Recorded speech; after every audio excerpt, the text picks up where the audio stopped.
Nathan, an experienced solo hiker, decided to climb an unnamed peak deep in the Carpathians. Locals only referred to it as the Silent One. Every map had it blacked out or erased. The old woman who ran his lodge warned him, there are paths man should not walk. The mountain doesn't echo because it doesn't like being heard. He laughed. He had climbed volcanoes, glaciers, even crossed the Andes barefoot once. A superstition wouldn't stop him. As he hiked up the mountain, he noticed something wrong. There were no birds, no insects, not even the wind made a sound. He tried yelling at one point just to break the silence. No echo, just silence, as if the mountain swallowed his voice. The trail became narrow and crooked.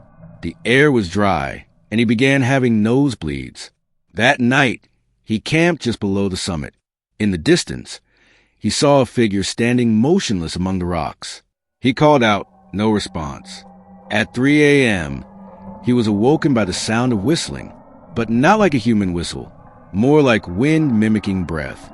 When he unzipped his tent, there was no one there, but someone or something had left a stone circle around his tent, with 6 black stones and 1 fresh human tooth in the center.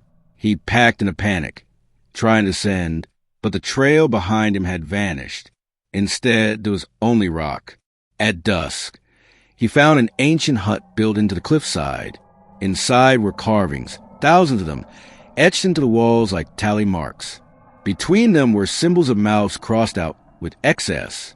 In the corner, bones, not animals. A journal in another language lay open, but one line was in English. They listen for your voice. Once you speak, they follow.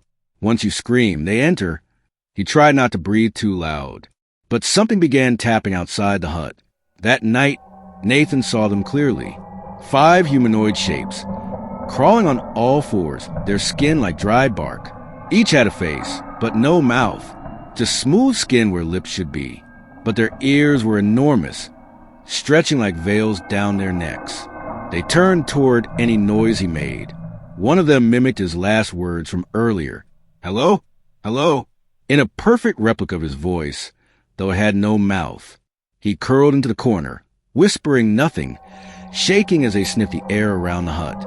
A search team found Nathan 3 weeks later near the base of the mountain, barefoot and catatonic.